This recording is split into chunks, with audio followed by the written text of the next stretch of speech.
Supreme court ने एक फैसले में कहा है कि अगर कब्जा नहीं है तो दाखिल खारिज की भी कोई मान्यता नहीं है। आज की इस वीडियो में हम जानकारी करेंगे कि दाखिल खारिज अगर होता है या नहीं भी होता है।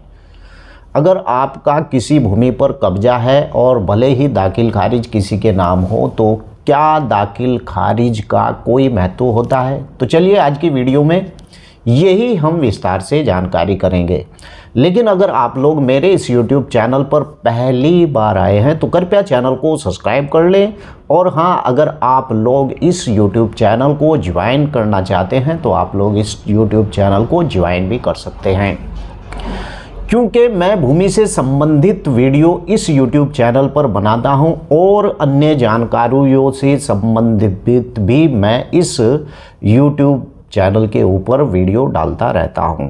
तो वीडियो को लाइक जरूर कर दें। तो चलिए आज के टॉपिक के ओर चलते हैं। एक पिछली वीडियो में मैंने बताया था कि दाखिल खारिज क्या है, यानी कि उत्तर प्रदेश राजस्व संहिता 2006 की धारा 30 और 35 के अंदर अगर आपने किसी भूमि को खरीदा है, विक्रय यानी किसी व्यक्ति ने उस भूमि का विक्रय किया है, आपने उस भूमि की रजिस्ट्री की है।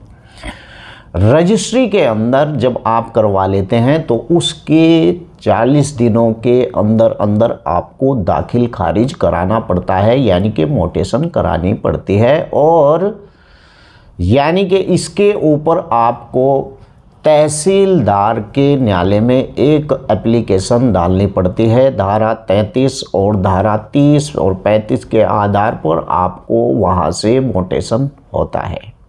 अब मोटेशन जब होता है दाखिल खारिज करने के लिए किसी भूमि को जो आपने लिया है, तो वहाँ पर आपका जो लेखपाल होता है वो उस भूमि पर जाकर आसपास के लोगों से यानी जानकारी करता है, या फिर तहसीलदार के न्यायालय से नोटिस निकलता है और वो नोटिस यानी उन लोगों को जाता है जो उस भूमि के आसपास में व्यक्ति रह रहे हैं। उन लोगों को नोटिस जाता है और नोटिस के अंदर जाकर यही बात मालूम की जाती है कि क्या इस भूमि पर आपका कोई विवाद तो नहीं है। 30-40 दिन के बाद यानी कि मोटेशन होता है, और अगर उस 30 दिनों के अंदर उस पर कोई आपत्ति लग जाती है तो वहाँ पर तहसीलदार के न्यायालय में एक वाद टाइप चलता है। अगर कोई आपत्ति निराधार है तो उस आपत्ति को हटा दिया जाता है और दाखिल खारिज यानी मोटेशन हो जाता है।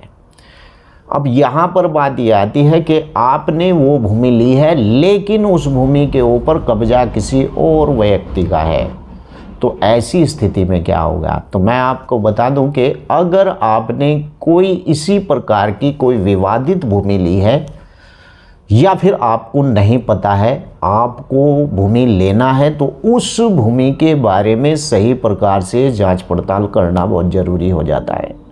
आप रजिस्ट्रार ऑफिस जाइए, वहाँ से 12 साला निकलवाइए, 30 साला निकलवाइए, 40 साला निकलवाइए, और उस भूमि के जितने भी नंबर हैं जिस भूमि को आप खरीद रहे हैं वहाँ पर जानकारी आपको मिल जाएगी कि इस व्यक्ति ने क्या किसी को पहले भी इस भूमि की रजिस्ट्री की है, या इस व्यक्ति ने इस भूमि के ऊपर किसी बैंक के अंदर बंधक तो नहीं कर रखी है।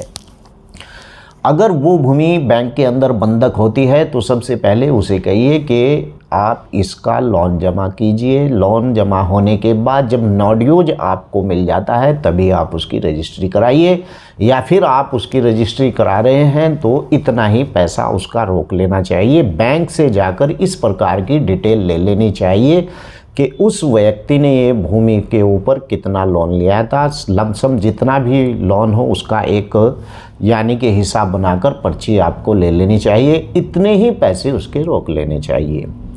फिर उसके बाद दूसरा स्टेप आपको इस प्रकार से लेना है कि अगर आपने वो भूमि जिस भूमि को आप ले रहे हैं, आप वहाँ पर जाकर देखिए कि उस भूमि के ऊपर किसी और व्यक्ति का कब्जा तो नहीं है। और ये सब वगैरह बातें करने के बाद ही आप उस भूमि को खरीद फरोख्त कर सकते हैं। लेकिन भूमि लेते ही समय आपको उसका कब्जा मिल जाना चाहिए। अगर आपका उस भूमि के ऊपर कब्जा नहीं है तो समझ लीजिए कि दाखिल खारिज भी कोई मान्यता नहीं रखता है। आज की वीडियो कैसी लगी है, वीडियो को लाइक करें। अगर इसी प्रकार का आपका कोई सवाल है तो वीडियो के नीचे लिखें। जय हिंद, जय भारत, खुदा हाफिज़।